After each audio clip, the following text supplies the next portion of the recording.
Ambifaliana tompo kilasy tompoko vavy no alorana ny arahaba amin'ity talata fa 7 ny volana May 2024 ity. Toy ny mahazatra dia ny fandaharana ny zoky no arahanao rehefa talata riva toy izao ary iresantsika ny momba ny fananantany izay arahanao amiko sy ny namana Soava Andriamartafika. Anterina ny fiarabana tompokilary amafisina ny firarintsoa amin'izao alin'ny talata 7 ny volana May taona 2024 izao. Ny fandaharana ny zoky moa dia fanaraka ao isaky ny talata sy ny alakamisy ary iresahana ny amin'izany hoe inona ny zon'ny olom-pirenena eo anatrehan'ny rara eny anivon'ny fiainan'ny fiarahamonina eny. Ny zo manodidina ny fananantany izay fanaraka isaky ny talata tahaka izao no ifampiresahana amin'ireo vahiny. Maromaro amin'ny vahiny izay hoaroso sy hitondra fanazavana amelapelatra ny voalazan'ny lalàna ary hiteny manodidina ny zava-misy eny anivon'ny toeram-ponenana ny toeram-piainana amin'ny lafin'ny fiariana eny. Ny fandarana moa zany dia tany saina amintsika ireo vahiny ireo fa ifototra tanteraka amin'ny hoe ny tany ny voanjo sy ny fanajariana ka dia averintsika amin'ny namana Faranay Razafina Velo ny fanolorana ireo vahiny. Ya, manana vahiny valo sika mitsy anio ity izay ahitana ny solitena avy eo anivon'ny ministera eo indrindra Ramatoa Zafernivy Mamy Noël izay chef circonscription topographique tana Atsimondrano. Eo akaikiny eo ihany koa no ahitana ny docteur Razafy Mahatratra Voniarilanto mikaroka momba ny fananantany ao amin'ny faritry Tasy. Eo akaikiny eo ihany no ahitantsika ny Lidson Mamy Niaina, chef de service des domaines et de la conservation. Ary ato akaikiny ato no misy ny Radzaofehy Ratsiory, chef de service de la législation et de la direction des affaires juridiques. Avato amin'ny ilany avato indray kosa no ahitantsika ny solitena ny mponina avy any Analavory izay manana tranga momban'izay ny tany ny voanjo izay. Ahitantsika ny Razafin-Dravola Sinotra, mponiny Bengitsy Analavory. Eo akaikiny eo Andriamatoa Evanso, mponina Ambatomitsangana izay avy any Analavory hatrany. Eo akaikiny eo ihany koa no ahitana ny docteur Ratianary Mamindramanga Eveline, mponiny BTEza ao amin'ny district Analavory hatrany ary ao akaikiny ao maître Rakotondrainy John arak'izany dia pahalalana izy. Ireo no vahintsika amin'ity anio ity iresaka manodidina an'izay ny tany voanjo sy ny fanajariana izay famelohany iresantsika amin'ireo vahiny nasaindreo dia andeha alohantsika anaraka fanadihadiana izay natao tany Analavory tany.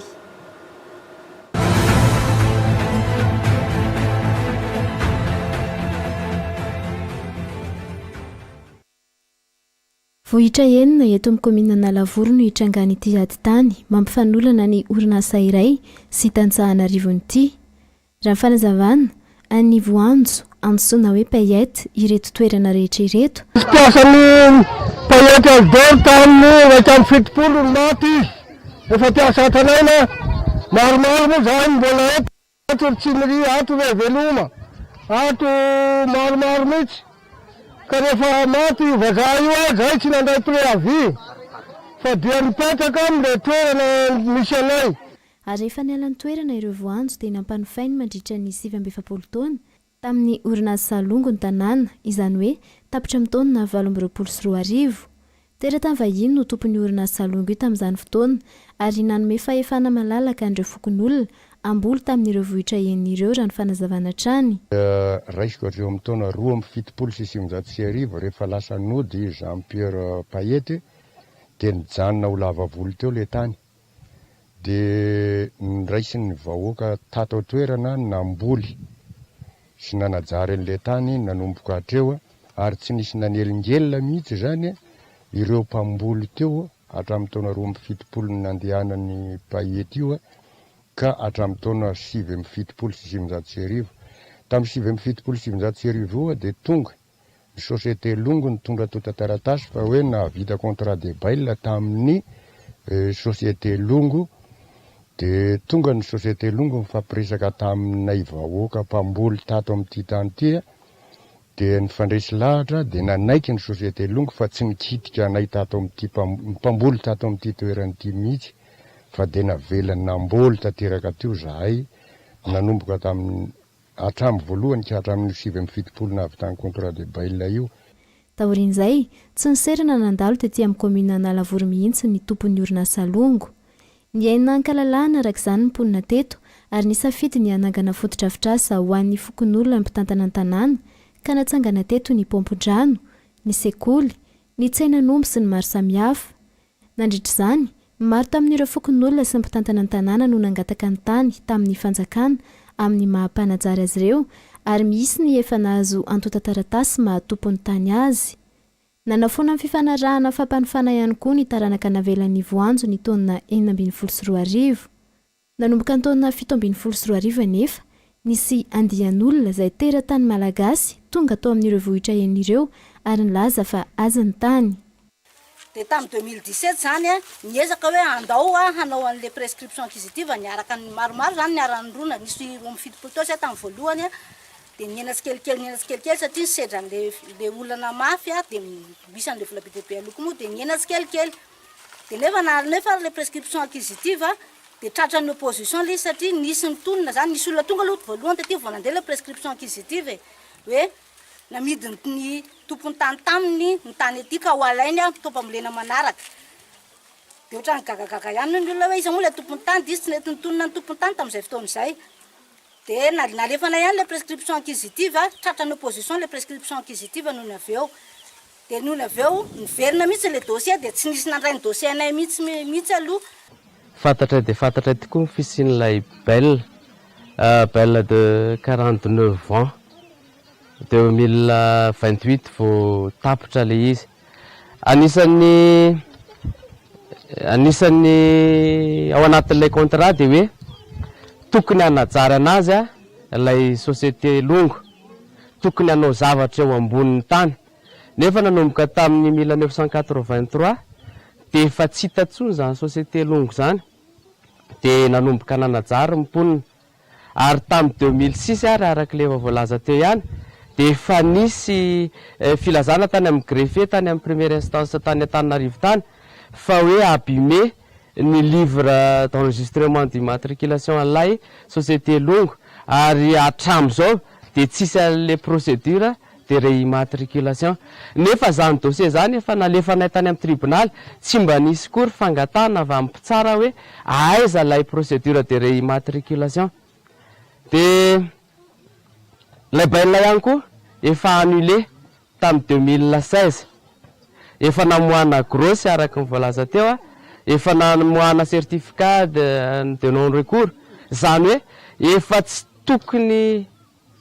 isy kitikitika intsony zany tsy tokony zavatra ho ampiakarina any amin'ny fitsarana intsony. Mafisin'ireto tomponina ireto fa tsy nisy hatramin'izao asa tanterahan'ny orinasa Longo Marina ao amin'ny tanin'ny Payette ary tsy fantatra ihany koa ny fifandraisany amin'ny orinasa Longo teo aloha fa ny any ain'ny mponina dia olona akaiky ny filoham-pirenena teo aloha ary monina ao Antananarivo no milaza ho tompon'ny tany.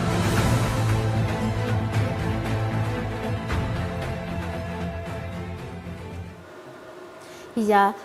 fanadihadiana izay iangatsika ihany iny noentina toy iny araky ny efa noentina teo dia tany amin'ny commune Analavory no nanaovana izay fanadihadiana izay. Eto manoloana eto ihany koa ireo mponina avy any Analavory izay ahitana ny Andriamatora Zavindravula Sinotra sy Evantsoa. Misy ve ny anampinareo an'izay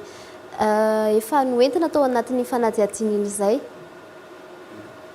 Saotra indrindra fa misy ny tokony hanapena azy satria io tany io zany nanomboka tamin'ny 2007 le vazaha tompony io maty dia rehefa natao zany le ana fa tsy feno zany le nanovandry zareo azy io satria tamin'ny 2017 niteraka dia vao ankizy 20 taona zany tonga tao amin'ny toeran'io Bingitsy io. Dia rehefa maty zany le vazaha ny tompony io tany io maty taty Antananarivo dia zao mivaly teny avy any hoe tsy mahazo congé nareo ary tsy mahazo dia préavis fa ny tany novoleonareo ajarionareo dia nanajary tokoa ny mponina tao efa jato mahery le mpiasa tao tamin'izay fotoana izay dia nanajary ireo olona reo dia tonga taty koa dia rehefa nitranga izay zavatra izay a dia nogadraina indray ny 250 lahy amin'ireo olona reo a rehefa ndrang fa tsy azonareo atao ny kapany bakoly io dia teo amin'izay nitranga amin'izay le olana tranga hatrany le olana dia inona moa ny zavatra nitranga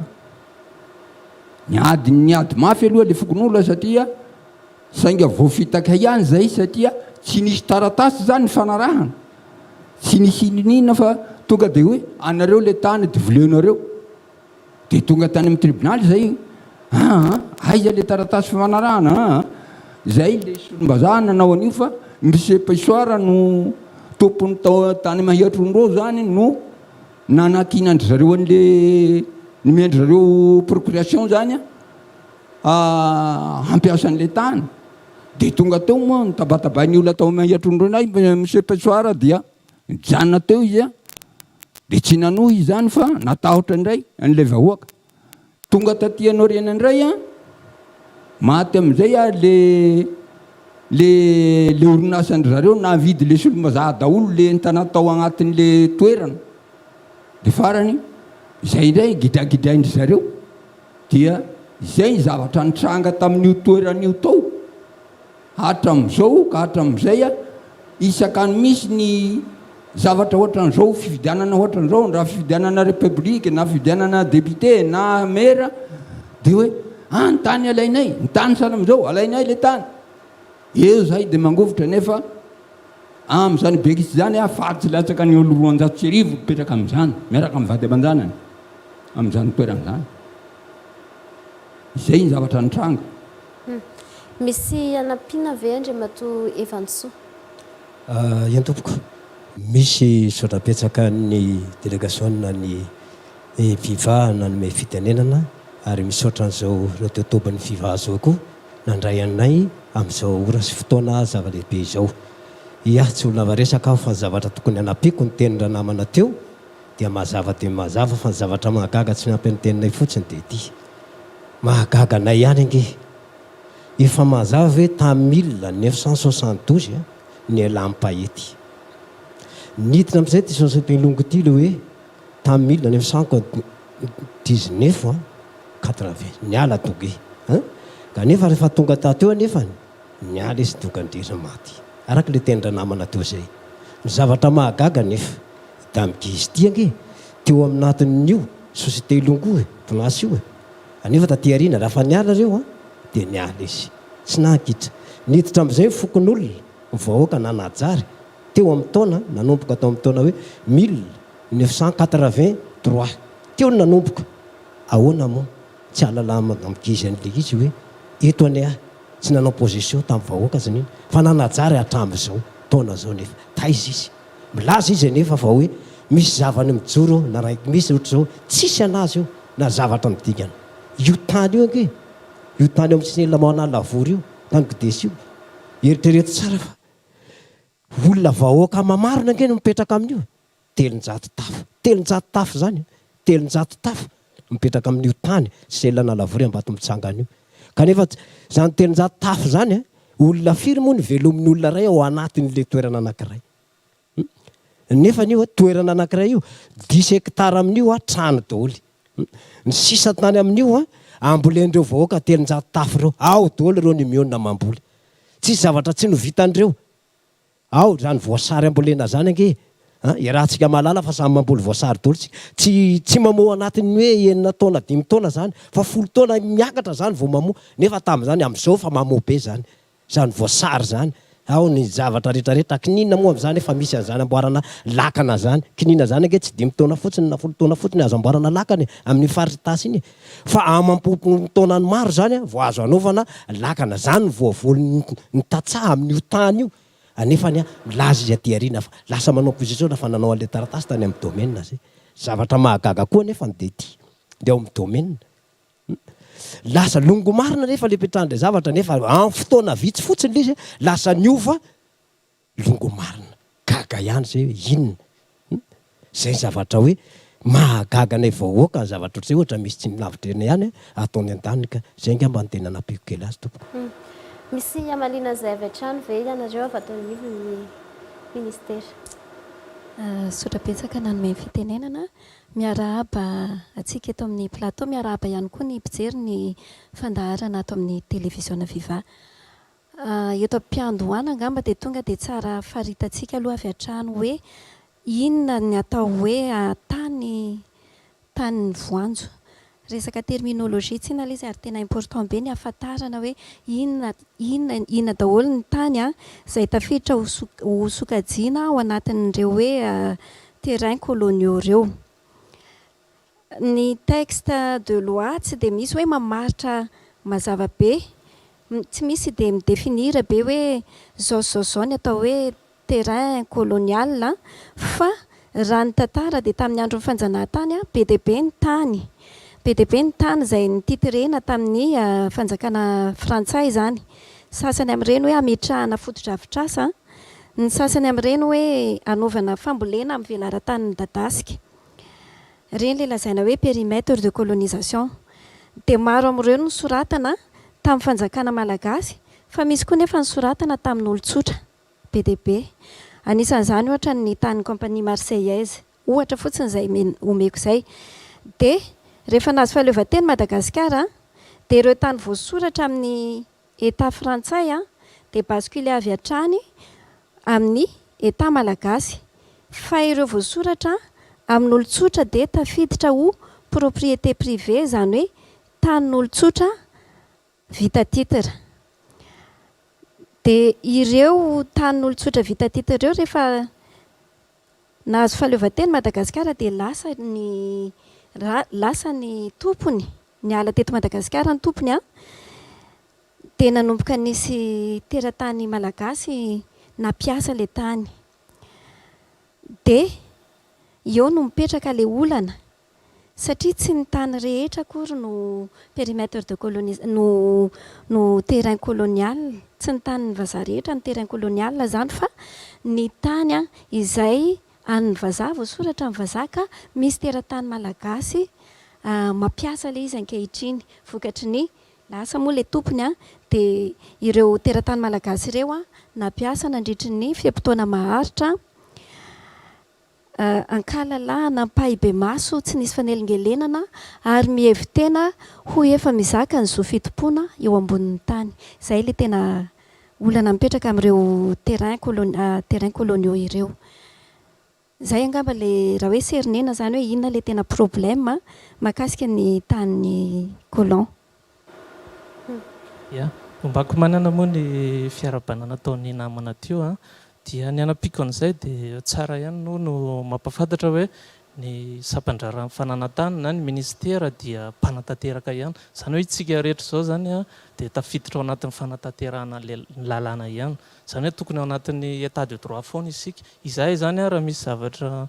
ho atoro mahakasika ny lalàn'ny fananantany dia tsy maintsy ao anatin'izay fanatanterahana lalàna izay ihany foana zany. Ny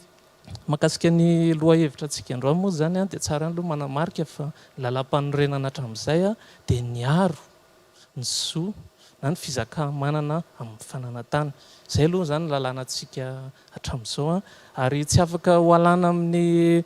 tany ny tompony izay manana ny titre amin'io raha tsy amin'ny alalan'ny expropriation moa zany fanambarana azy ary misy ihany koa ireo lalàna maro isan-karazany izay ahafahana raha misy ohatran'ny fanajariana izay natao teo moa mahakasika ny analavory hoe inona no dingana raha manara-dalàna zany azonareo tanterahana zany dia tsara foana ny manamarika hoe tsy afaka mivoana ihany zany amin'ny fanatanterahana lalàna. Zoan'ny tompo-tany anankiray no mampiasa ny taniny, zoany ihany mivarotra, zoany tanteraka izay. Fa raha mahakasika ny fanajariana teo momba ny hoe tany voanjo dia manana lalàna anankiroa isika ahafahan'ireo nanajary teo hoe inona no dingana tokony arahana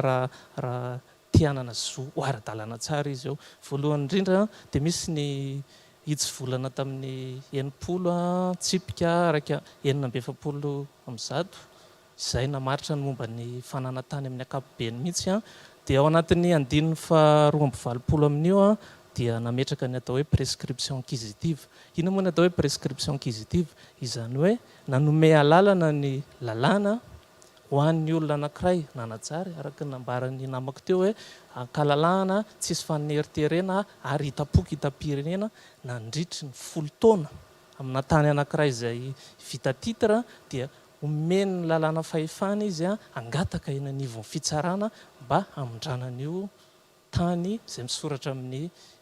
ilay tompony teo aloha io amin'ireo nanajary. Izany hoe didim-pitsarana zany no mamarana an'io dingana io ary misy melohan'izay moa dia misy ny fitsirihana ataon'ireo sampandrarahany fananantany izay irahan'ny fitsarana fa tsy mandeha midina fotsiny amin'izao. Dia rehefa mivoaka avy amin'io zany ny procès verbal zany milaza hoe inona ny fanajariana natao teo iza ny nanao azy nandritry ny hafirina ilay izy dia anjaran'ny fitsarana no manapaka. Raha ohatra moa mbola ilainy zany dia afaka mbola miverina midina izy. Dia didim-pitsarana no mivoaka amin'io miteny hoe ny zo na ny fizaka manana an'ilay olona ara-tany izay tompony teo aloha dia faona ary mifindra amin'reto nanajary anazy. Izany hoe fepetra voalohany aloha takina anatin'ny ilay olona eo dia mila izy aloha nanajary nandritry ny 10 taona. Angamba raha le fanadihadiana teo angamba tokony efa mihoatra lavitra mihitsy izay dia ny lalàna faharoa ihany koa mety manampy antsika amin'ny famindranan'io dia ny hitsy volana 470 tsipika ohatra 220 tamin'ny 20 jona 470 709 izay manasazy ny fanararotana amin'ny zo fizakana fananantany ary mamindra izany ho an'ny fanjakana malagasy ho an'ireo tany izay tsy najariana. Misy lafiny anankiroa no faharitako amin'io misy ny tany eny ambanivohitra izay atao hoe terrain ruraux moa zany no anina, dia misy koa ny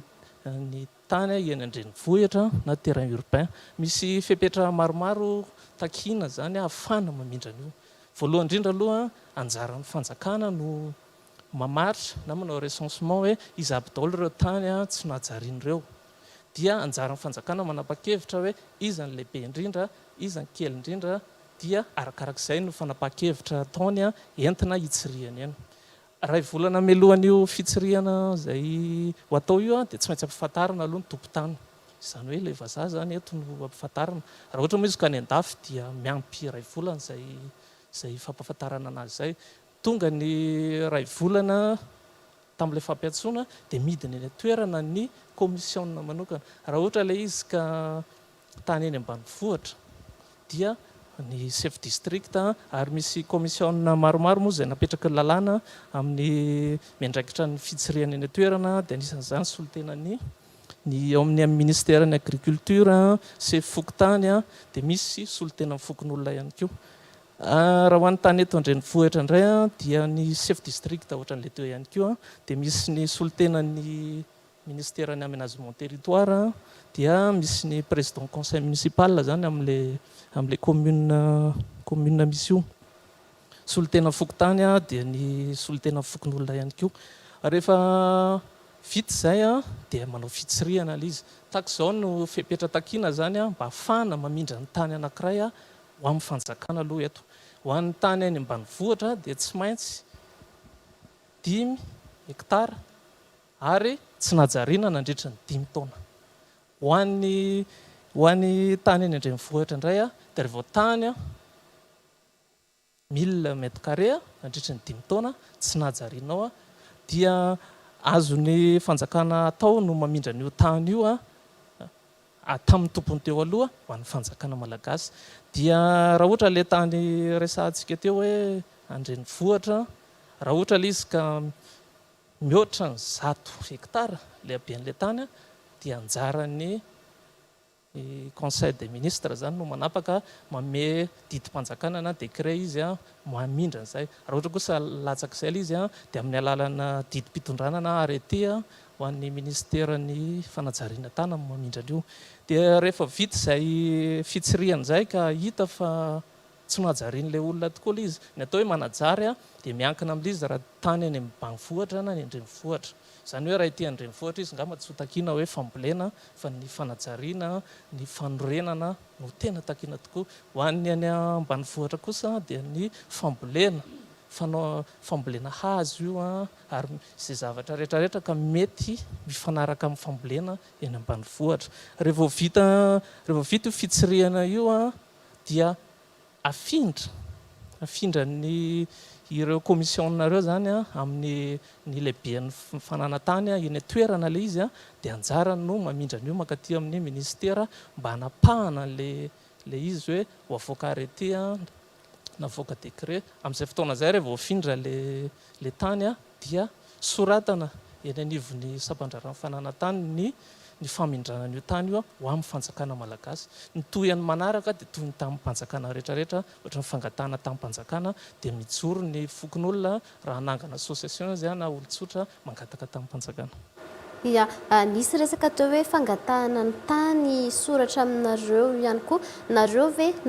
mponina avy ny Analavory nanajary an'ilay toerana efa nisy ve ny procédure narahana amin'izay hoe fangatahana ny tany ho anareo zay? Ie, izay tan'izay moa dia no anandraisako an'izay ngamba mbola ho azavainy namana eo moa izay nitaratasy zay fa izahay raha fa nandohana an'io fitsarana io nandeha an'io fijanana tany io dia nisy ny fikarakarana ihany tonan-taratasy ary efa tonga any amin'ny dingana farany mihitsy ary namitsarana azy amin'ny domaine le izy fa ny zavatra tokony nanganay fotsiny zany araka ny teniny zay teo moa tena mazava tsara le teniny metra teo hoe ny any amin'ny tatsaha dia ny zavatra fananajariana dia ny mamboly hazo sy ny manorina zavatra eo amin'le tany. Dia raha fa nanorina izahay tokon'olona tokoa aloha dia nanorina tamin'izany fotoana zany tamin'ny 1983 nanorenana ny zavatra zay nambolenay tao hazo trano arak'le teniko teo aloha.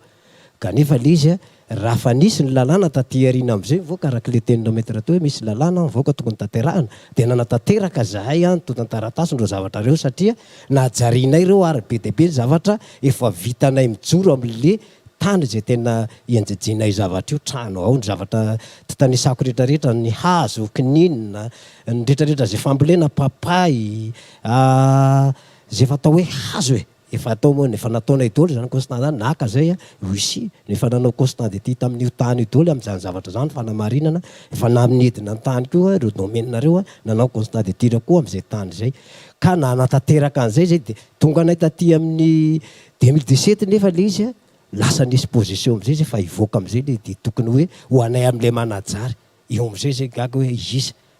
de jerevana am'izay le izy hoe igizy ty fa tsy mba le hoe pahetin'ny tompony le fa lasa ny tokony hanao an'izay zavatra zay fa lasa gizy gasy ohatrana ihany nefany inona moa mahatonga azy zay hoe misy anazy hoe taizy izy tamin'izay fotoana zay nanajorona sy zavatra rehetrarehetra rony tsy nijoro tsy nitsangana hoe zany hoe gasy tsy anavela ny fambahety Madagasikara hitako ary teo amin'ny toerako io tany io naniny izy taizy tamin'izay fotoana zay no tsy nanao an'izay mbola ho azavaindra namana eo moa zay atao tantaratasy ny lalàna zay ny karakaranay zay de lasa nisy position tampoka le izy de zao zavatra nitrangana ohatran'izao zay tompoka de nanaja ny lalàna zay navoaka ny filoham-pirenena tamin'ny vahoaka enantany mihitsy araky ny tena metra teo hoe na 10 taona aty amin'ny ilana de afaka atao indrindra moa amampolo ny taona marina manjato ny taonany de ekena mihitsy fa isan'izany zahay Analavory am'kolo zay ngamba. Misy zany efa nahavita borona le tompom-pamafy efa nanao borona azy le tompom-pamafy dia ngambaka misy eo amin'ny 40 hectare ao ngamba zay vita zareo zay le mpitezaka izy kamboty efa vita kamboty. Ny tranga tahaka itony moa ny famelabelarana nentinareo tao amin'ny ministera dia lay dingana atao hoe amina vanim-potoana andavanandro raha ny tokony ho izy dia mizotra arak'izay reto avy ny fepetra tokony atao ny dingana zay efa nataon'ny tantsaha dia efa nandrainy hoe anao ny fikarakarana ara-taratasy ao anelanelan'izay misy an'le olona mitonona hoe zay zao na zay zao tsy fantatra tsony moa na nohon'ny hoe fifampivarotana na nohony nahazahoana taratasy tsy dia ara-pahamarinana loatra nefa ara-dalàna dia lasa teraka lesa vorovoro tsy fantatro na eto amintsika eto no afaka mamelabelatra ny mety vahaolana tokony hirosona amin'izay na sehatra hafa fa ho anareo ato amin'ny ministera raha zay tokoa ary no mitranga inona ny tokony ho ataon'ny tantsaha eo anoloan'ilay fisina olana ny tantarain'zareo teo zareo mbola mpela eo mpikarakarana mbola tsy tena tafafindra amin'zareo ilay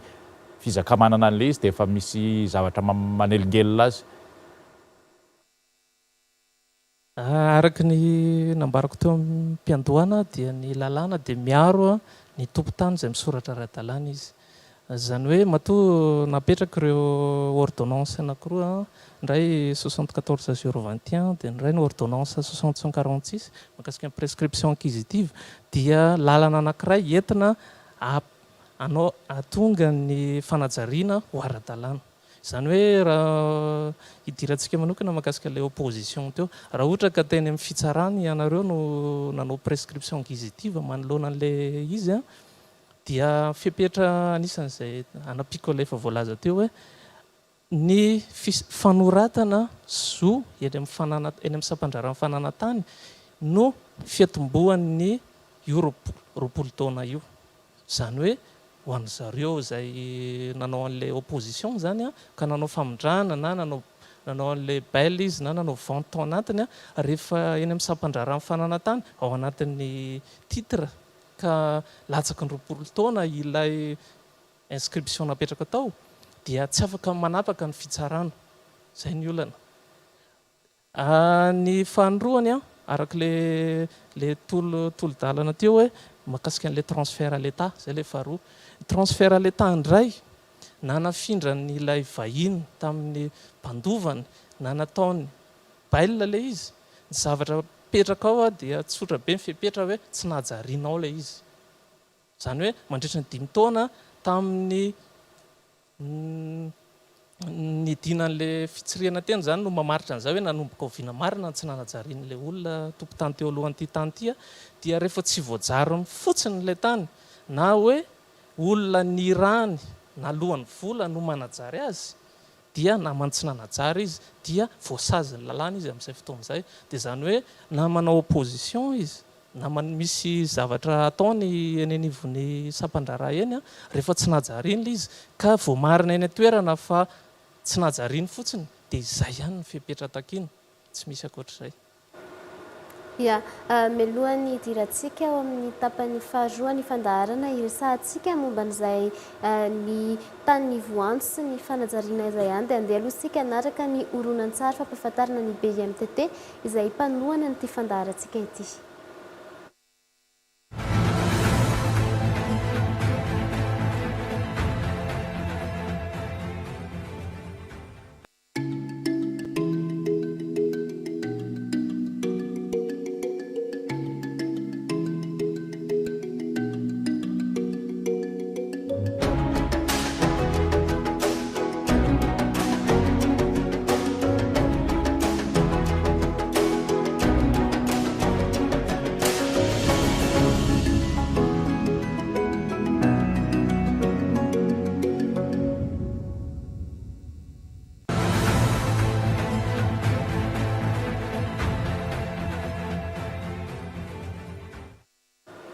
Ya, mbola ato anatin'ny fandaharana trantsika iresahana ny momba ny tany voanjo sy ny fanajariana. Efa noresahana teo ihany no hoe ny fomba ahafahanareo tantsaha nareo mponina ihany koa mamindra an'izay tany voanjo izay aminareo manokana. Misy hanampiana an'izay ve docteur hoe efa nisy ve procédure narahana, efa nisy ihany koa ny resaka efa nitateriny izy mirahalahy teo ihany momba an'izay hoe afangatahana ny tany soratra aminareo izay, misy ve ny azonao hanampiana an'izay?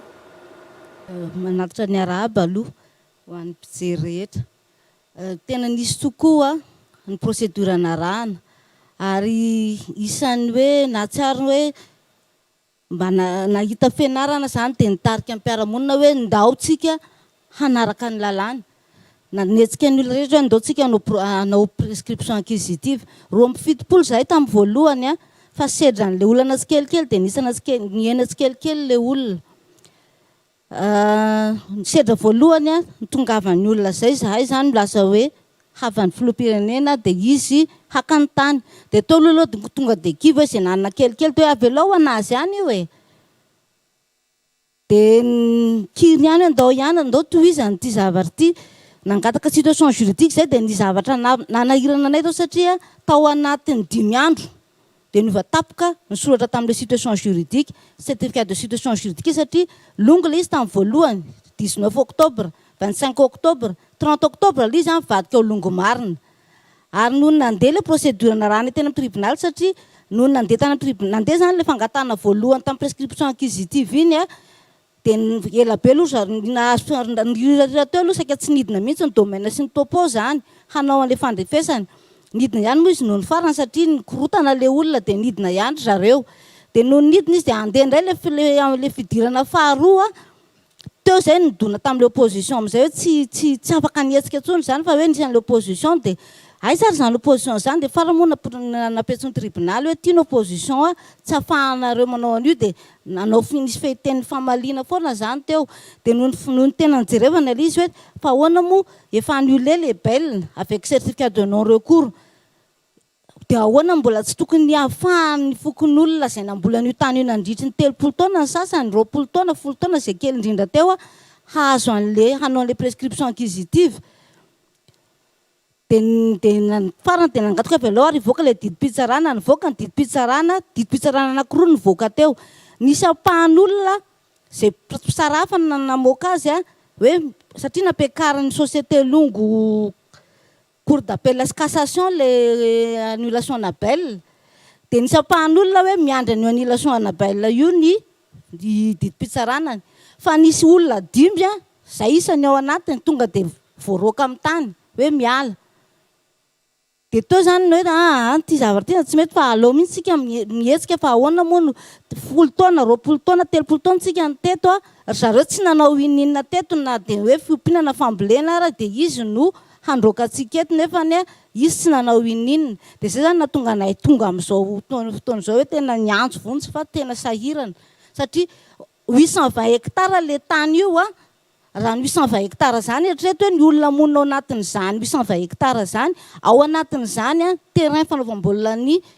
commune Analavory lycée Analavory ny centre de formation sy foirana Analavory ny tobiny gendarmerie Analavory ao anatin'io tany io daholo dia dikan'izay zany raha ohatra ka hoe resy miaraka aminay daholo reo olona reo dia mangadiady eo fa zay mipetraka amin'ny tany colon sasany reo sisa tafajany io satria mbola misy tanina colon maromaro 5 na 9 angamba na 7 ao dia zay mahatonga anay hoe niezaka tokoa zay nanaraka an'ilay izy fa tsy fantatra intsony hoe aiza ny lalaka le satria toa ohatrany hoe tsy mahita rariny le fokon'olona. Ia, nisy ny antefata tao amin'ny topo tao anatin'izay fanazavazareo teo hoe misy an'izay hoe tokony andrefesana ny tany kanefa ny tsindrina tsy fantatra ihany koa ny antony inona no mahatonga an'izay hoe tsy fahafahana manatanteraka n'ilay asa izay. Ia, mamerina ny fiarabanantsika rehetra miarabanareo manokana ho anareo mianadahy dia atsika mpisehatra rehetra dia ho antsika tsirairay avy ny tokantrano izay manaraka ny fandaharana. Mikasika ny asa fandrefesa-tany efa natsidiky namana teo aloha hoe misy apahany efa vita bornage tsara homariana fa ny asa fandrefesa-tany dia misy antoro taratasy mazava izay misy dossier mazava zany eo anivon'ny sampandrarahany fandrefesa-tany voamidina ny sampandrarahany fandrefesa-tany manao ny fandrefesana zany. Raha ho anatina procédure ohatra zao zany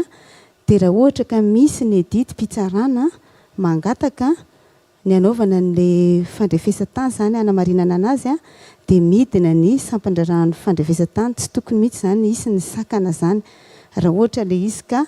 tsy maintsy ho tanterahana zany baiko tanterahana ahafahana manamarina ny faritra misy an'ny tany tsirairay na le faritra misy an'le tany fa amina prescription matetika rehefa ohatrany hoe prescription acquisitive ny procédure ataon'le olona dia ny asa fandrefesa-tany foana zany mialohan'izay satria tokony ho hamarin'le olona hoe ao anatin'ny faritra ny tany inona izy no mipetraka zany. Repérage moa ny alalan'ny be sy maro anazy tokony voamarina tsara hoe ao amin'ny titre numéro firy ianao no mipetraka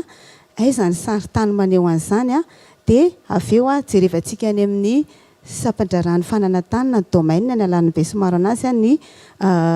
situation juridique zany na le fanamarinana fananatany mba ahitantsika hoe iza marina no misoratra amin'le tany ahafahantsika miroso amin'ny dingana manaraka. Dia rehefa vita moa izay mandeha ny procédure rehetrarehetra izay nazavain'ny namana teo aloha. Raha ohatra ilay izy ka prescription acquisitive ka azon'ilay olona somatsara ilay tany misy ny didim-pitsarana mazava dia miditra eny anivon'ny sampandrarany fananatany ny fanatanterahana ny fanoratana rehetra dia anjaran'ny zareo amin'ny domaine no mandefa ny dossier any amin'ny topo izay efa nanomezana numéro ana titre dia antsika vao miresaka bornage any zany vao tena misy ny fandrefesana bornage izay alalan'ny be sy ny maro anazy zany fa zany hoe izay akoatran'izay bornage zany zany dia mety asa préalable ozytsika ohatrany hoe fanamarinana mialoha fotsiny zany fa na izany tsy zany ary amin'ny fanamarinana rehetrarehetra tao dia tsara ho mariana hoe tsy hoe le géomètre rery mandeha tsokosoko any na izay olona te hitondra an'le géomètre fa efa nambara ombenimbeny tamin'ny fandarana teto hoe ny fidinana eny an-toerana rehetra dia tokony hatrehan'ireo manam-pahefana eny an-toerana zany chef fokontany na ny olona voakasika le tany zany fa tsy hoe mandehandeha ho azy amin'izao akory.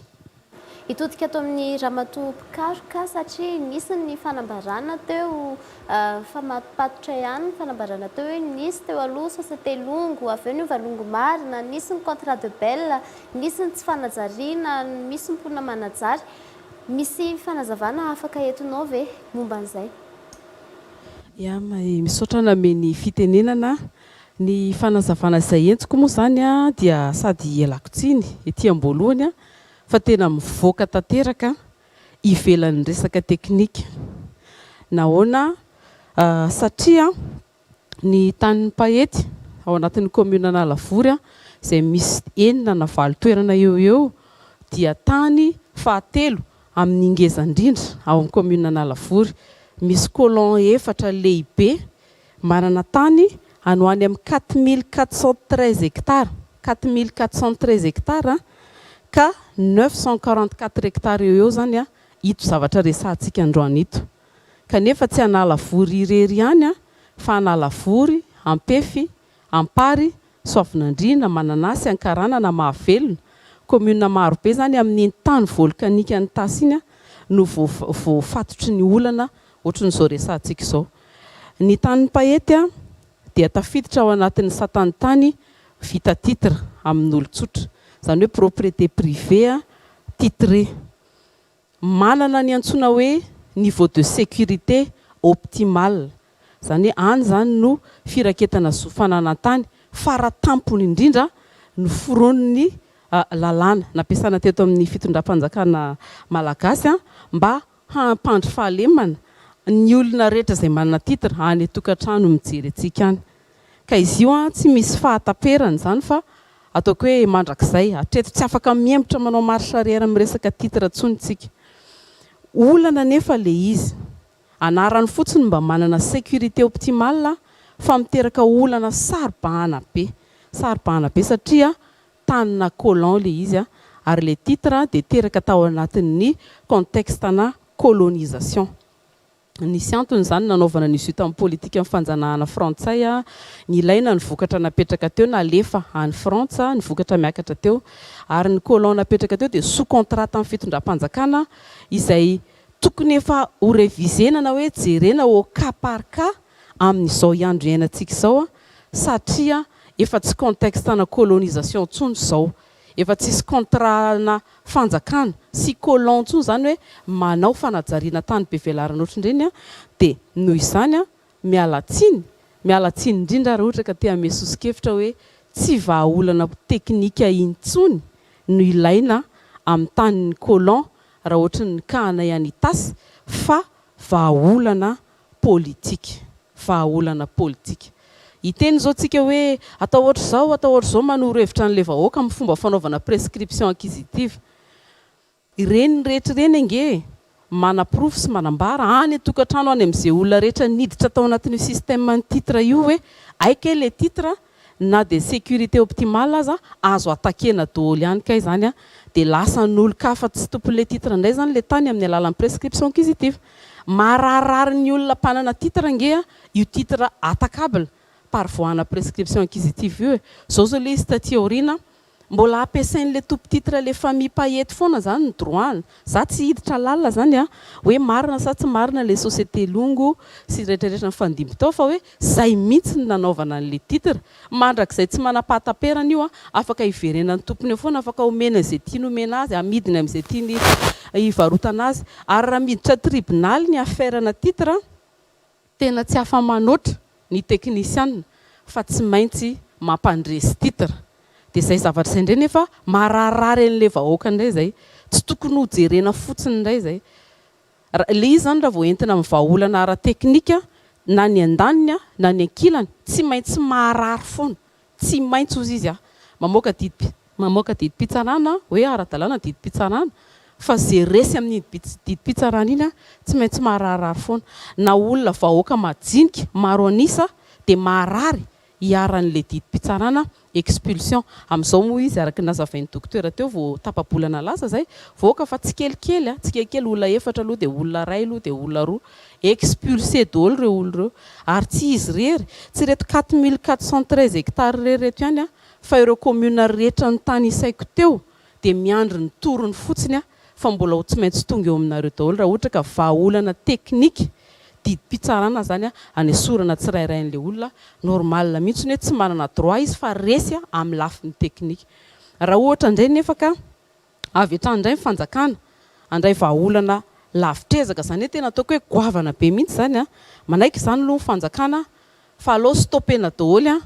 ny droit n'ireo rehetrarehetra izay manana titre en colon amin'iny tany lavalava volkanika ny tasy iny. Dia dikan'izany aloha dia efa mandinika sy mieritreritra izy rehetra manana titre hoe isika ka rehefa manapa-kevitra ny mpanao politika, manapa-kevitra ny fanjakana azo fafana ihany ka zany ty titre valeur de sécurité optimale ty. Ka fidiniko ny sosikevitra raha ny fahitana azy nandinika n'ireo tany colon manomboka eo Analavory Mianatsimo hatrany Soavinandriana ary mahazo ny faritra andrefana manontolo mahavelan-karanana mananasy iny dia ilaina zany aloha ny information na hoe fampahafantarana ny vahoaka rehetrarehetra izay mipetraka ao ianao dia any anatina tanin'olon-tsotra vita titre ka ny azonao atao dia na manantona any amin'ny tribunal ianao manao fangatana famonoana anarana na ianao mitady ny tompon'io titre io dia manao négociation aminazy dia mividy dia manao morcellement.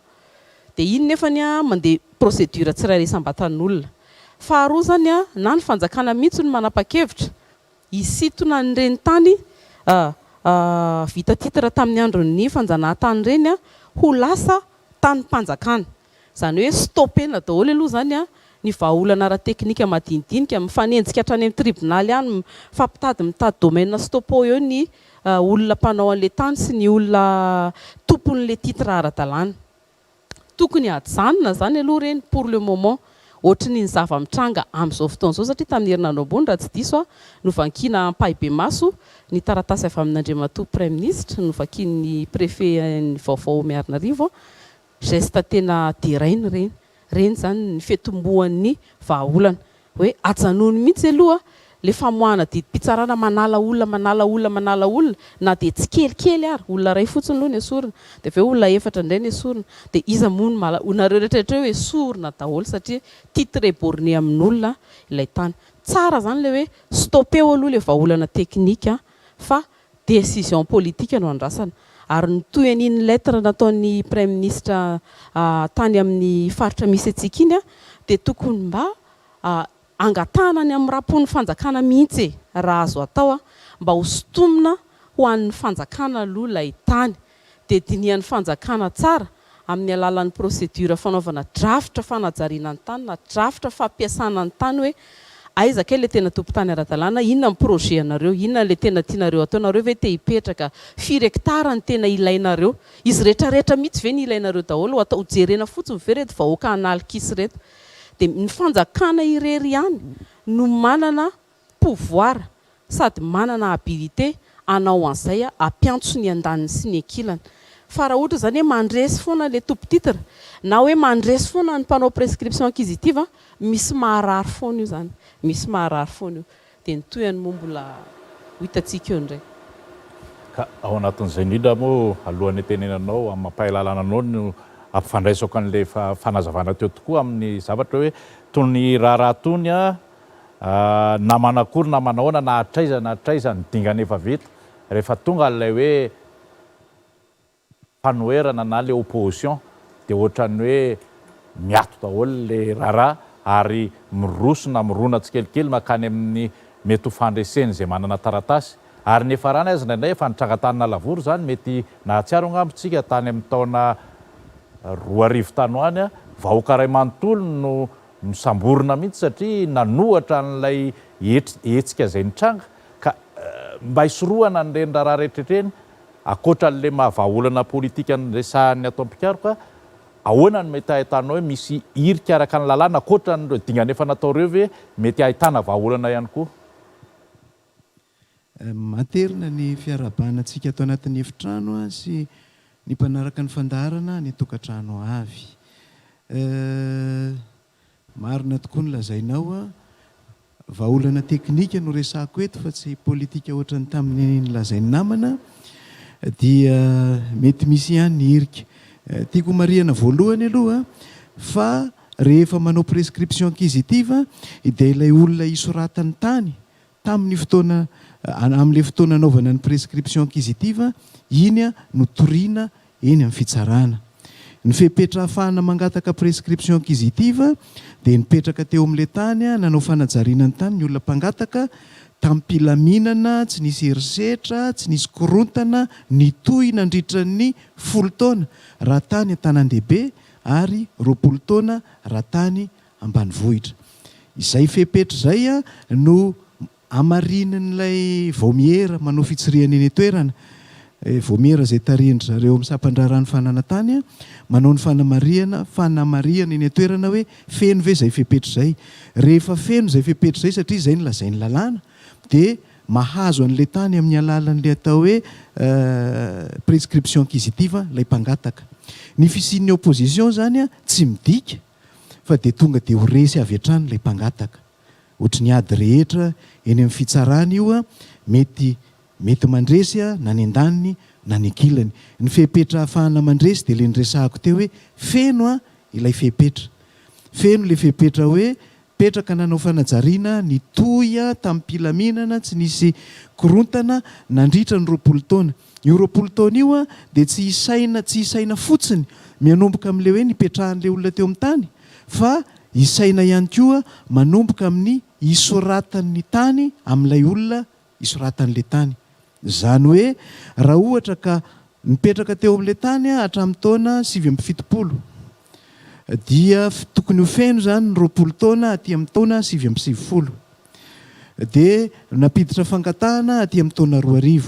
Efa mihevitra zany ilay mpangataka fa efa misy feno 20 taona teo. Kanefany raha toa ka voasoratra tamin'olo-kafa ilay tany talohan'io ataontsika hoe tamin'ny taona 520 ohatra dia tsy feno zany ilay fepetran'ilay taona. Tsy tratra ilay 20 taona raha tany ambanivohitra ny resahana. Zay zany ny zavatra tena tsara ho mariana aloha zany amin'ny prescription hoe prescription acquisitive hoe ny fisian'ny fanoherana na fanohanana ataon'ny tompon'ny tany na olo-kafa amin'ny hevitra fa manana zo amin'ilay tany dia tsy midika akory fa ho faharesena avy hatrany amin'ilay mpangataka. Raha voafeno ny fepetra dia azo antoka fa tokony azo rarina izy eny amin'ny fitsarana. Eo amin'ilay hoe olona misoratra amin'ilay tany misy zavatra anankiroa no tiako ho resahana. Ny anankiray dia misy an'ilay atao hoe prénotation. Ny prénotation rehefa misy fifanolanana eny amin'ny tany, fifanolanana makasika tany eny amin'ny fitsarana, dia azon'ny mpiady rotonta izay mihevitra fa manana tombontsoa amin'izany ny mangataka amin'ny fitsarana didy tsy volana amina ilazany hoe misy andidiny ny anaovana prénotation. Le prénotation dia tsy inona akory fa taratasy didim-pitsarana no mandidy azy io dia ny eo amin'ny domaine zany no manoratra ao amin'ny taratasy eo amin'ny domaine hoe misy prénotation ity raha ny hevitry ny lalàna dia azo ny domaine tao ny mamindra ny anarana amin'ny anaran'olona hafa fa kosa rehefa mirava ny ady eny amin'ny fitsarana dia izay nahazo rariny teny amin'ny fitsarana zay lazay ny fitsarana ohatra hoe ianona no mahazo rariny amin'ilay izy soratana amin'ny indray mandeha ny tany zay ozy raha ny lalàna fa ny pratika tsy teanao an'izay asa indroa zay angambany eo amin'ny sampandràrany fananantany raha vao misy prénotation dia betsaka ny sampandràrany fananantany no tsy manoratra an'izay fifanarahana fifampivarotana teo amin'ilay olona isoratany tany amin'izao ohatra sy izay mety isoratany tany mividin'ny tany na amindranany tany mandritra ny fisiany ady zay anankiray ny fisiana prénotation zany amin'ny tombony fisiany prénotation zany amin'ilay prescription acquisitive dia isakana an'izay le hoe mety hisy fanoratana tany vaovao amin'olona ray na olona maromaro mifanesy ao ariana zay ny anankiray dia ny anankiray tiako resahana akoatran'ny prénotation dia raha ao anatiny io resaka prescription acquisitive io ihany akoatran'ny prénotation zavatra tiako resahana raha ao anatin'ny prescription acquisitive io ihany dia ny hoe izay zavatra nentina nanaovana fangatahana teo amin'ny fitsarana no amoahany didy raha ny adiko mpangataka prescription acquisitive sy vazaha anankiray paemo izy teo ohatra no nentiko teo anatrehan'ny fitsarana satria tamin'ny fotoana nampidirako ny fangatahana mbola nisoratra taminy ny tany dia izay no amoahany fitsarana didim-pitsarana zany hoe ny fisisihana olona hafa ateo ariana ao arinany ampidirako ny fangatahako anatin'ny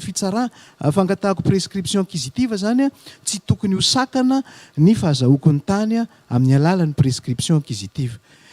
raha to kosa ka efa tao arinany nisoratany iny olona iny amin'ny anarany amin'ny fisoratany tany amin'ny anarany izay za vao napiditra n'le fangatahana amin'izay fotoana izay dia le nirazako tany am-boalohany hoe tsy feno le fepetrana fotoana 20 taona le 20 taona sady 20 taona nipetrahako teo amin'le tany no 20 taona ihany koa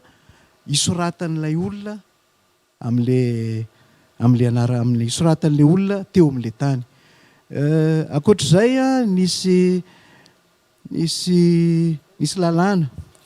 lalàna no lanininy tao amin'ny mpanao lalàna teto amintsika tamin'ny taona 5 sy 4 mahakasika indrindra ny tany ny voanjo teo aloha tsotra kely ny lazain'io lalàna io dia hoe misy commissionna isaky ny district manao fiafanisana manao recensement fitanisana ny tany ny voanjo rehetra ao anatin'ny district nisy olom-bahoaka ny lehiben'io commissionna io raha tsy diso tafiditra ao anatiny ny solitenany ministra misahana ny fananantany ny solitenany ny ao amin'ny district eny atoerana ny ao amin'ny sampandrarany fananantany ny commune ny fokotany dia manao recensement io dia rehefa vita ny recensement dia manao réattribution zany hoe omeny an'ilay tatsaha mipetraka eo ilay tany tsy mitovy amin'le resahana namako teo aloha amin'ny fanasaziana ny olona tsy mikarakara ny taniny dia alainy ny fanjakana ho azy aloha ny tany dia avy eo zay vao omeny zay vao azony rehetrarehetra angatahana fa manana tompony moa zany manana an'le atao hoe droit de préemption izay olona efa nanajary an'le tany zay la reny resahany namako fa raha le lalàna tamin'ny 2015 dia tsy misy an'izay le hoe miverina any amin'ny fanjakana aloha ny tany fa tonga dia tsy njarain'io commissionn'io amin'ny olona izay mipetraka eo amin'le toerana raha ohatra ka misy ambiny dia omenan'io menany olom-pirenena malagasy hafa napalahelo rehefa nandalo tao amin'ny fitsarana avomban'ny lalam-panorenana io lalàna io dia nilazainy zareo hoe tsy mifanaraka amin'ny lalam-panorenana satria ao anatin'ny lalam-panorenana antsika dia misy milaza any amin'ny 530 angamby izay milaza manao hoe ny zoa mifananana dia masina ary tsy azo tohitohinana ny zoa mifananana ratsy amin'ny alalan'ny prescription acquisitive irery ihany zay no lazain'ny fanapahana navoaka ny fitsarana avy momba tsy prescription acquisitive azafady amin'ny alalan'ny expropriation pour cause d'utilité publique rery ihany. Zay no lazainy tamin'izay a tsy azo ivalozana moa ny didiny fa na izany aza misy zavatra mampametram-panontaniana ihany. Raha ohatra ka ho raisina à la lettre zany hoe raisina araka izay voasoratra io le andinina io a dia na ny prescription acquisitive zany zay fanesorana zoma amin'ny tanin'olona tsy amin'ny alalan'ny expropriation pour cause d'utilité publique raha izay dia na ny prescription acquisitive zany a tsy mifanaraka amin'ny lalam-panorenana, na ny resahany namako teo zany a tsy mifanaraka amin'ny lalam-panorenana, dia nefa maninona ireny no ekena. Fa ny fiheverako azy a izay tena tian'io andininy olona zaina dia izay fanesorana zo amin'ny tany ataon'ny fanjakana. Iny no hoe amin'ny alalan'ny expropriation pour cause d'utilité publique. Fa ny fanasaziana ny tany a noho ny tsy fikarakarany tompony an'ilay tany a izay na le nyresahany namako teo tsy nikarakara ny tompony, na izay voalaza ny lalàna ny lazaina fa tsy mifanaraka amin'ny lalam-panorenana, na ny prescription acquisitive izay mbola ampiasaintsika ary mbola manamaro ny atota taratasynady any amin'ny fitsarana aza, raha izay a dia tokony ho azo raha tokony ho ekena zany izay zavatra izay. Dia miverina amin'le lalàna hoe raha ohatra ka raha ny fangalana tany ho an'ny fanjakana ihany no raha tokony ho heverina fa mila mandalo amin'ilay expropriation pour cause d'utilité publique, dia ilay lalàna tsika farany nolaniana kanefa tsy nolazaina fa tsy mifanaraka amin'ilay lalam-panorenana izay tsy mamerina, tsy hoe ny fanjakana no maka an'ilay tany fa ny fanjakana mizara n'ilay tany a ho an'ilay olona efa mipetraka eo. Raha izay a dia tokony manana ny rariny ihany ilay olona. Ary ny fironan'ny lalànantsika mahakasika ny fananantany a izay mivohy betsaka amin'izao fotoana izao ny resaka karatany, ohatra ny fananana tany tsy vita titre milaza hoe izay olona mipetraka eo ihany raha olona dia efa tompony ianareo. Raha ohatra hoe tany tsy vita titre aman'olona, tsy vita kadasitra, tsy tany manana sata manokana, tsy misoratra amin'ny fanjakana na misoratra amin'izaniza ka misy mipetraka eo a, dia ianareo dia efa tompony raha efa heverina ho tompony. Raha izay no hofisainana hitondrantsika ny lalàna mahakasika ny fananantany hoe izay manajary azy kosa, izay malagasy manajary azy a, indrindra ny tantsaha manajary azy no aoka ho tompony. Dia tokony hojerena manokana araka le nyresahany namana teo a ireto a tantsaha reto. Mahakasika ny lafiny ara-teknika manokana dia nisy zavatra ny famahofao moa teo hoe misoratra tamin'ny paye le tany am-boalohany, dia avy eo nisy nanofa tamina orinasa longo angamby izay nanofa azy a, dia avy eo dia misy olon-tsotra malagasy indray nitohatra ny hoe asa nisoratan'le tany indray ve zany sa mitonona ho tompony a. Ny ahafahantsika manamarina ny hoe na ahafahana manamarina fananantany raha eto amintsika dia amin'ny alalan'ny certificat d'immatriculation et de situation juridique, taratasy fanamarinana fananantany a izay alaina amin'ny domaine. Azontsika atao tsara ny mangataka an'io a taratasy fanamarinana ny fananantany io miaraka amin'ny fitanisana izay fananantany ny fandimby hatrany am-boalohany. Zay zany azo amarinina ny hoe jerena nanomboka tamin'izany payety zany a, iza ny tompony hatramin'ny fandimby. Ireo ny tompony fandimby ireo hoe tena olona nisy tokoa sa olona tsy nisy. Orinasa zany manko mety azo atao no manonona anaran'orinasa anankiray fa mety orinasa tsy nisy. Raha orinasa tsy misy zany tsy manan-jo hanana tany zany. Raha vao marina ohatra zany fa hoe olona tsy nisy io a, dia azo atao no manao fanafoanana any amin'ny ambony any zany le hoe nifindrany ty an'ity a tamin'ity orinasa anankiray tsy nisy ty. Torak'izay ihany koa raha ohatra ka hoe mbola nisy fiampitana ihany taty amin'ny ataontsika hoe olon-tsotra ny taty aoriana, azo amarinina ihany koa ny hoe misy ve aloha le olon-tsotra sa tsy misy, so dia olona ny fironina. Zay anankiray. Raha ohatra ka misy le olon-tsotra dia azo amarinina ny hoe tena nisy ve ilay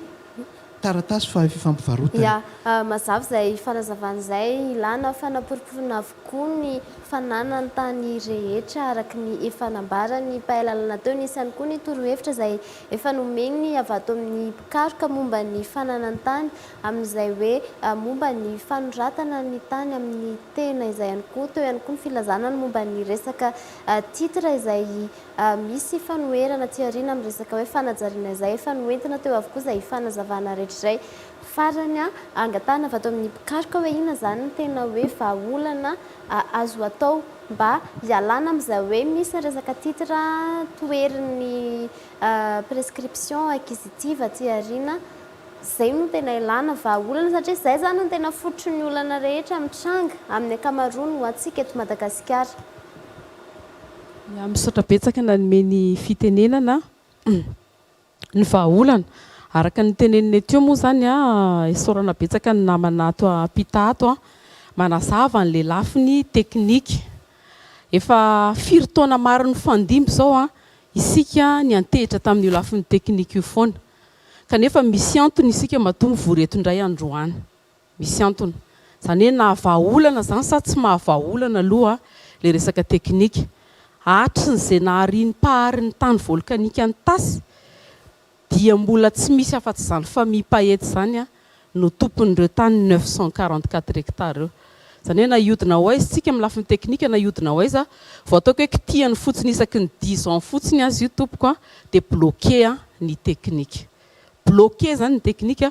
bloqué eo le statut an'le tany satria mahay lalàna le tompo-tany. Dia ny olona koa lasa voatery maranitra ho azy mahay lalàna koa mifampitady vahaolana ara teknika eo daholo nefa manao cercle vicieux eo foana zany le problème. Efa hita sy tsapa hatry ny naharinan'io tany io fa misy antony matoantsika miakatra plateau androany tsy mahavahaolana dia lafiny teknika ary tsongatsongaina isaina amin'ny ratsan-tanana ny olona mahita tafavoaka velona amin'le resaka teknika. Zany hoe efa mitozo izy zany miakatra tribunal mandany vola mikiratra ny farany ohatry ny tenen'ny dokotera hoe mihintsana tsy kelikely ny tenantenany izay reraka.